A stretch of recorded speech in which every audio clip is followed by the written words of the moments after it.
O filme O Diabo Veste Prada definitivamente não é um filme sobre moda, mas é quase um estudo de caso sobre alta performance, identidade e as relações de trabalho. Então é um filme, ato falho, né? Porque o filme é tão bem escrito que ele parece tão profundo quanto um livro, ele possui tantas camadas de análise que vale a pena a gente então analisar cada um desses pontos com cuidado. Então vamos à nossa análise psicológica do filme O Diabo Veste Prada.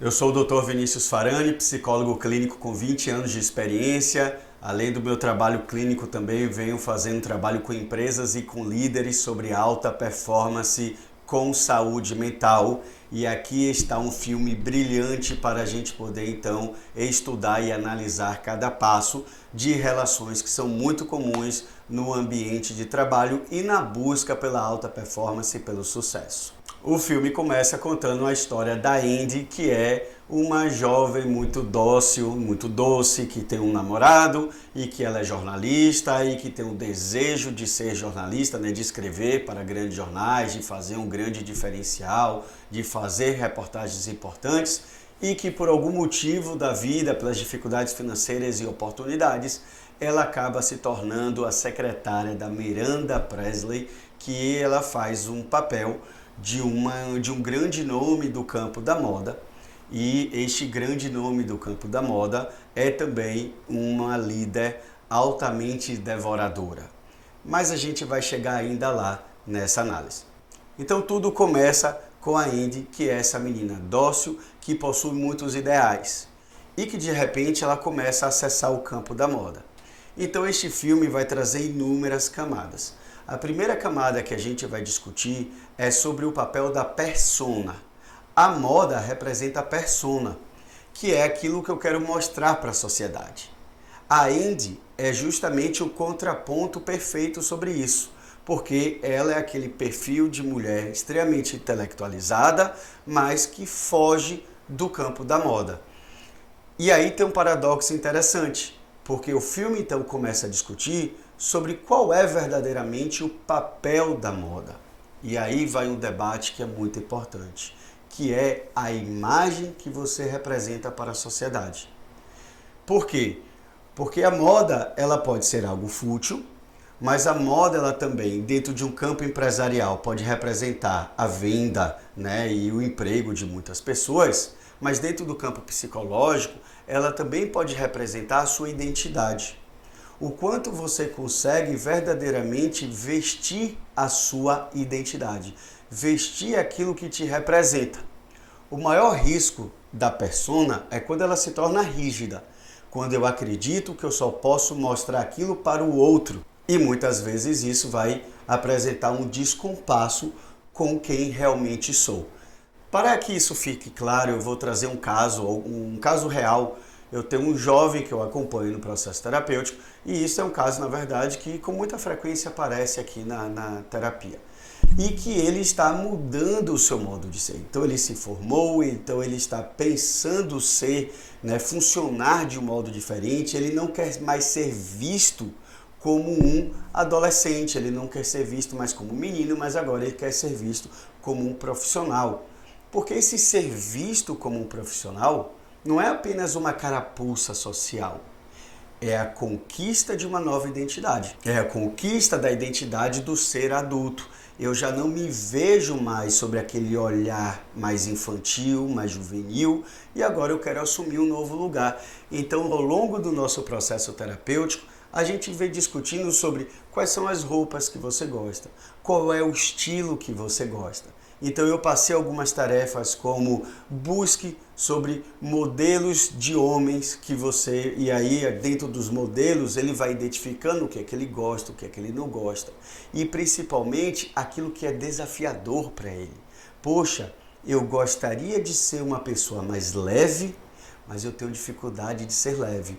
Eu tenho dificuldade de escolher roupas claras, eu gosto de roupas escuras, ou seja, Aparentemente é um debate sobre a moda, mas o que estamos falando em plano de fundo é sobre a identidade da pessoa, sobre a busca por novos caminhos, a busca por novas perspectivas, por experimentar novas skins, ou seja, experimentar novas peles, que é um exercício que a psicologia também promove, que é o exercício de você questionar a sua identidade e a sua veste. Portanto, O Diabo Veste Prada, mais do que um filme de moda, é um filme que vai estar discutindo profundamente sobre a identidade e o personagem, a forma como essa pessoa se apresenta para a sociedade. E dentro desse personagem social que a gente mostra, a Miranda Presley, ela é um personagem muito importante para o nosso campo de análise aqui. Porque muitas vezes ela representa o ideal do sucesso. E o ideal de sucesso muitas vezes é associado com a imagem de uma pessoa arrogante, de uma pessoa fria, de uma pessoa que é altamente adoecedora. Porque ela certamente representa o perfil narcísico. E todo líder narcisista, ele quer que o mundo todo corra atrás dela, que o mundo todo pense o que é que ela está pensando. E, obviamente, ela então vai exercer muito poder e definitivamente vai causar muito sofrimento no outro. Então, este tipo de gestão é um tipo de gestão altamente adoecedora e que muitas vezes o funcionário tem dificuldade de reconhecer porque ele acha que o líder tem que ser aquilo. E muitas vezes, gestores, ao assumir o papel de gestão, acreditam que para serem um bom gestor, eles vão ter que ser pessoas agressivas, arrogantes. E há uma distinção muito clara entre autoritarismo e você exercer autoridade. Autoritarismo é um processo compensatório, é um processo patológico. Eu vou exercer o autoritarismo porque eu quero que tudo seja do meu modo, seja porque eu sou muito inseguro, e ao ser muito inseguro, eu exijo que as pessoas funcionem do meu modo, porque eu tenho medo de negociar, porque eu tenho dificuldade de negociar, porque eu sofri muito na vida e agora eu quero compensar mostrando para o mundo que eu sou uma pessoa arrogante e no fundo não necessariamente eu sou, e eu vou adoecer por isso também, seja porque eu sou uma pessoa com um transtorno narcísico mais grave e que eu vou exercer o autoritarismo sobre o outro de uma forma muito patológica.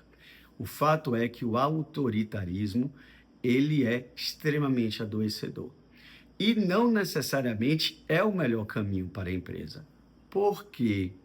Porque o autoritarismo, obviamente que a pessoa vai exigir, vai querer resultados. E ela vai conquistar resultados. Mas, assim como acontece no filme, ela também vai perder bons profissionais.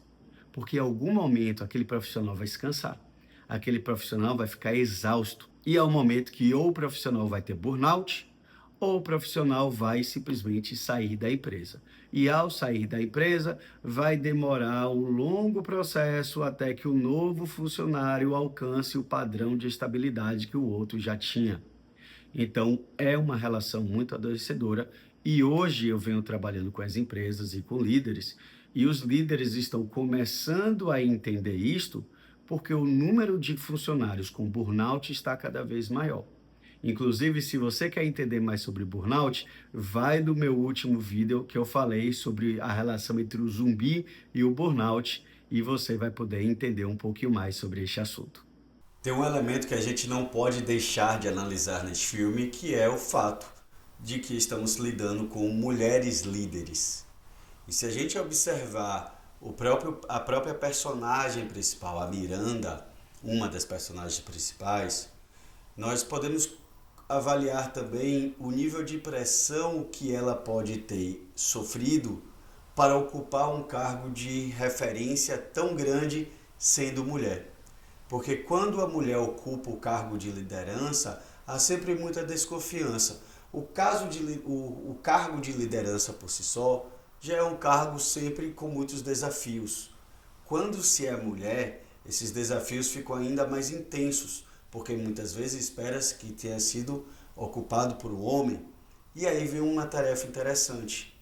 Porque muitas vezes esta mulher, ao assumir o cargo de liderança, ela também vai assumir aquele papel de rigidez, por acreditar que para ser mulher, mulher líder, eu vou ter que ser uma pessoa rígida.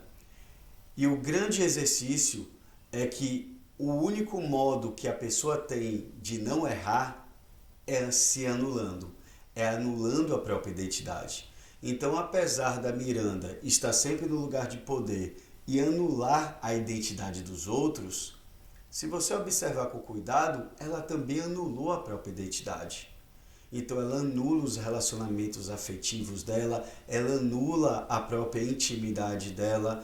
Então ela também se anula como pessoa para cumprir esse papel da expectativa social. Portanto, se a gente pudesse tratar a Miranda no consultório, se tem uma coisa que deveríamos desenvolver nela é justamente o senso de leveza, para que através da leveza ela possa ressignificar a sua própria identidade e talvez entender que ser líder não é ser uma pessoa sem identidade ou que se perca na sua própria identidade. E a partir daí ela vai poder exercer outras formas de liderança e outras formas de ser pessoa. Portanto, esse jogo entre a Andy e a Miranda Presley tem em segundo plano, essa armadilha na busca pela aprovação do outro. E você não quer mais fazer bem feito por você. Você quer fazer bem feito porque você quer ser reconhecido pelo outro. É claro que dentro de um contexto social, o reconhecimento é sempre um valor. Nós somos seres sociais. Nós buscamos sim a aprovação do outro, mas quando o foco da nossa vida é apenas o outro, é ter a aprovação do outro, a gente perde o sentido da nossa própria existência. Nós vamos ficando cada vez mais esvaziados dentro desse processo.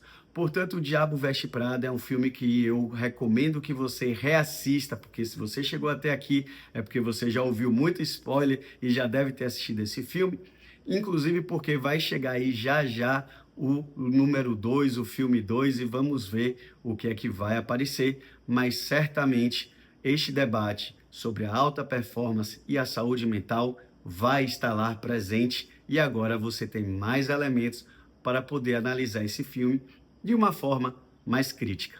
E se você se interessou por este assunto e acha que alguém mais precisa ouvir isto que eu trouxe aqui para vocês, encaminhe este vídeo para os seus colegas, para namorados, namoradas, maridos, esposas e inclusive siga aqui o nosso canal porque sempre estou trazendo atualizações, análises simbólicas, utilizando filmes e elementos da cultura para entender a nossa saúde mental, entender as nossas relações com as lideranças, com o trabalho e com a nossa alta performance com saúde mental. Além disso, eu tenho 2 livros publicados sobre relacionamentos e também tenho um curso online também sobre relacionamentos. Então, eu sou o Dr. Vinícius Farani e espero que a gente se encontre no nosso próximo episódio.